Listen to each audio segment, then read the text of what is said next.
Hello everyone. Welcome to your own channel all is well in board exams and मैं हूं आपका अपना Amit sir. और आज हम बात करने वाले हैं थोड़ा इंग्लिश ग्रामर के बारे में। जी हाँ, बोर्ड एग्ज़ाम्स 3 महीने बाद है और थोड़ा इंग्लिश ग्रामर के बारे में बात करते हैं। ये वो पोर्शन होता है जो 10th और 12th दोनों के लिए सिरदर्द होता है और बहुत सारे ऑप्शंस दिमाग में आते हैं, मगर उसमें से सही कौन सा है कौन सा नहीं है ये डिसाइड कर पाना थोड़ा सा दिक्कत होता है। और मैं बात कर रहा हूँ transformation of sentences and synthesis of sentences की। जी हाँ, ये वो पोर्शन है जिसको लेकर काउंसिल ने इस बार थोड़ा खिचड़ी पका दी है। खिचड़ी इसलिए पका दी क्योंकि वो उन्होंने क्या किया है, देयर उन्होंने कहा है कि हम इस पे आपको चॉइस देंगे, we will be giving 4 alternative solutions और उसमें एक कोई करेक्ट होगा, 3 गलत। तो खिचड़ी इसलिए इसको कहना चाहिए बिकॉज सुनने में तो बहुत सरल लग रहा है कि अब तो बचा ही किया, जब 4 चॉइस हैं लगा के देख लेंगे, जो सही बैठ रहा है वो सही है।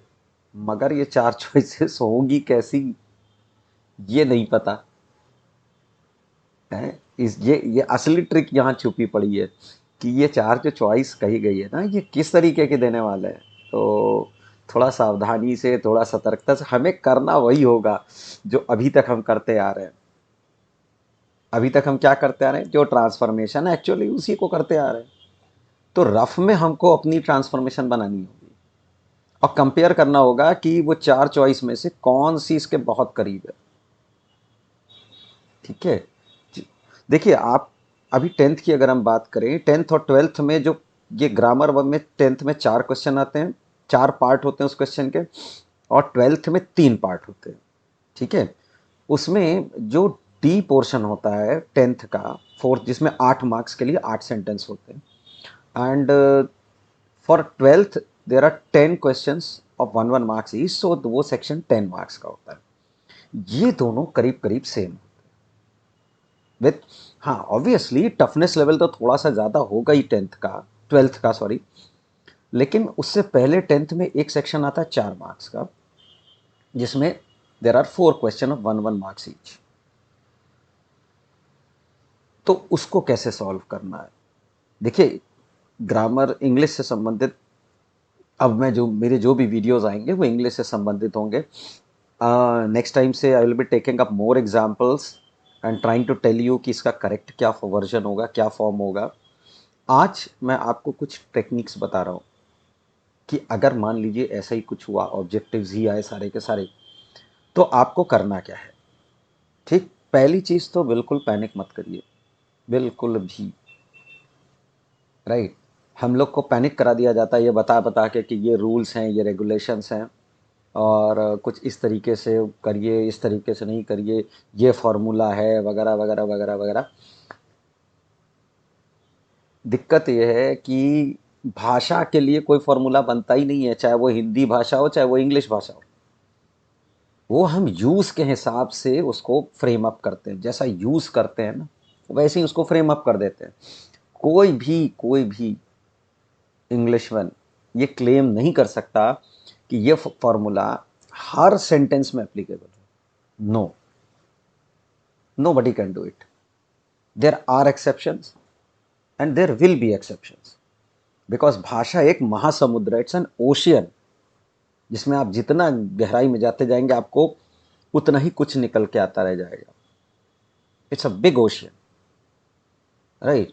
तो बिल्कुल पैनिक मत करिए फार्मूला लेकर के। मैंने देखा है, मेरी जिन बच्चों से मैं मिलता हूँ, सर इसका क्या फार्मूला है, उसका क्या फार्मूला है, डायरेक्ट को अगर हम इसमें चेंज करें तो कोई सेट ऑफ रूल बता दिए, ये बता दिए, वो बता दिए। सेट ऑफ रूल्स होते हैं, बिल्कुल होते हैं, मगर उनकी अपनी एक लिमिटेशन है। मैं अपने हर स्टूडेंट को एक सजेशन ज़रूर देता हूँ कि अच्छा इंग्लिश न्यूज़पेपर ज़रूर पढ़िए। अगर इंग्लिश में 100 में से ग्रामर में आपको 90 प्लस लाना है तो एक न्यूज़पेपर अच्छा क्वालिटी का, उसका एक पन्ना रोज़ पढ़िए, संडे को 2 पन्ना पढ़िए। आपको स्कूल में ले आइए, अपने बैग में रखे रहिए, और जब कोई टीचर नहीं होते हैं, अक्सर पीरियड, अब तो देखिए हर जगह गेम्स पीरियड, और इस समय ज़ोर पे है, और तबीयत भी ख़राब है टीचर्स की because of the weather change, तो आप लोग का एक आध फ्री पीरियड ज़रूर होगा। You talk with the teacher, and tell him कि सर मुझे ये पढ़ना है, for my English improvement I am doing this. और कोई भी टीचर आपको मना नहीं करेगा, करेगा मना लेकिन सब नहीं करेंगे, एक दो करेंगे, दैट्स ऑल। उससे आपकी इंग्लिश 101% इम्प्रूव होगी। दूसरी चीज़, बोलना शुरू करिए इंग्लिश में, थोड़ा थोड़ा उल्टे सीधे जो भी जैसा भी है, मगर अपना डर मारिए। इंग्लिश में हमारा डर जो है ना, फियर, वो सबसे कम नंबर दिलाता है, वो नंबर ले बीतता है। हम सही चीज़ जानते हुए भी गलत लिख के चले आते हैं। ऐसे ही कुछ ट्रांसफॉर्मेशन होता है। देखिए, जो 8 मार्क्स वाला है 10th के लिए और 10 मार्क्स वाला है 12th के लिए, वो डिवाइडेड होता है अलग अलग सेगमेंट्स में। ठीक, वो 10 लिखे होते हैं मगर वो अलग अलग प्रकार के होते हैं। सबसे पहला उसमें क्या होता है, एक्टिव पैसिव या पैसिव टू एक्टिव। इसका क्वेश्चन 2 कम से कम जरूर होंगे, कम से कम। अब आपको पहचानना आना चाहिए ये कैसे होता है, ये मैं आगे आपको अगले वीडियोस में बताऊंगा। Second, direct to indirect and indirect to direct. ठीक, ये आपको करना आना चाहिए। तीसरा, simple to compound, compound to complex, complex to compound, complex to simple, ये चीज ये जरूर आता है। तो कौन से 3 चैप्टर हुए, active passive direct indirect, simple compound and complex. Simple compound and complex में ध्यान देने वाली चीज क्या है, use of preposition, use of conjunction, use of this, use of that, adverbs, right, use of adjectives, कैसे हम नाउन को एडजेक्टिव में चेंज करके भी हम कंबाइन कर सकते हैं सेंटेंसेस को, राइट। एंड लास्टली जो होते हैं वो कुछ सिंपल से वर्ड्स होते हैं जिनके हम किसी की जगह पे no sooner than, as well as, hardly had, इस तरीके के वर्ड्स को यूज करके। तो ये 4 कंपोनेंट्स होते हैं। 10th के जो स्टूडेंट्स हैं उनके लिए होता है एक्टिव पैसिव, 2 क्वेश्चन आएगा, डायरेक्ट इनडायरेक्ट पे भी 2 आएगा, और बाकी 4 में एक कोई सिंपल वाला, simple to compound by using a conjunction या कुछ इस तरीके का सिंपल सा, है ना, नेगेटिव पॉजिटिव इंट्रोगेटिव नेगेटिव में चेंज करना क्वेश्चन को। ठीक, ये 12th में भी आता है और 10th में भी आता है। सिंपल कंपाउंड कॉम्प्लेक्स पे इतना भी बवाल 10th में नहीं होने वाला, इतना भी आफत नहीं है, थोड़ा मोड़ा है बट ज़्यादा नहीं। और वो वर्ड्स जो हैं, तो इतना अगर आप पढ़ लेते हैं तो वेल एंड गुड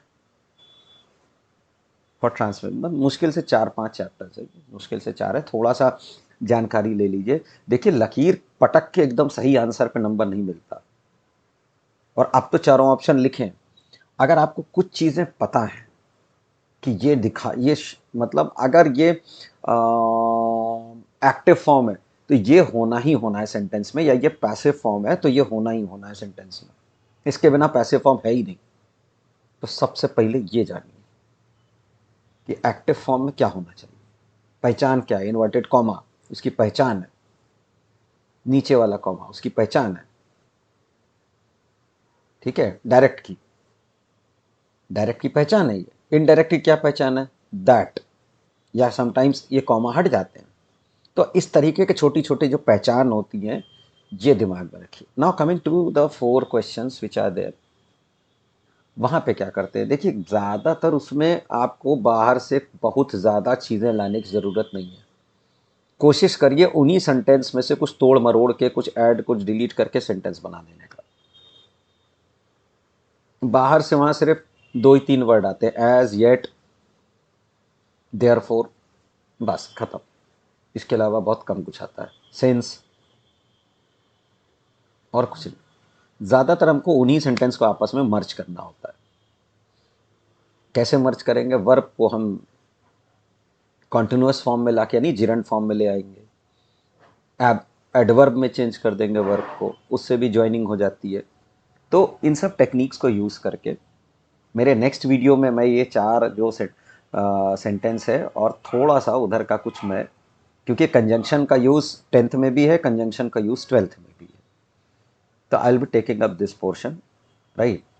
तो टेक होम आपके लिए क्या होगा, पहली चीज़, इंग्लिश पढ़िए, न्यूज़पेपर्स रीड करिए, फॉर्मूलों के चक्कर में बहुत सर मत पीटिए। अगर आपको याद हो रहा है ठीक बात, नहीं याद हो रहा है ठीक बात, चलता है, सब चलता है। ठीक है। Second,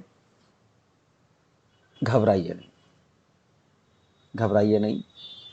go for the basics of convergence. Basics, basics की डायरेक्ट फॉर्म क्या है, इनडायरेक्ट फॉर्म क्या है, ये पहचान है। एक्टिव क्या है, पैसिव क्या है, ये पहचान है। सिंपल की पहचान, ये कंपाउंड की, ये कॉम्प्लेक्स की। क्योंकि चार चॉइसेस में ऐसे एक दो जरूर होंगे जो बिल्कुल उस फॉर्म के उल्टे होंगे, विपरीत। तो उनको आप सीधे सीधे डिलीट कर दीजिए। बाकी जो बचा उसमें से सही आंसर आपको खुद आ जाएगा, अगर आपने अच्छी इंग्लिश पढ़ी होगी। वो अच्छी इंग्लिश मिलती है न्यूज़पेपर से या अच्छी किताबों से। Okay, thank you children, hope you enjoyed it. We will meet very soon, right. हाँ, इधर थोड़ा सा गैप हो गया था बिकॉज ऑफ सम बिजीनेस, और मेरी थोड़ी तबीयत भी नहीं ठीक थी, right. So there was some business and but now the things will be in continuity, right? So all the best, do well। मिलते हैं मेरे नेक्स्ट वीडियो में, जो कि इंग्लिश ग्रामर के ही बारे में होगा और ट्रांसफॉर्मेशंस और सिंथेसिस के बारे में। Okay, bye bye, take care.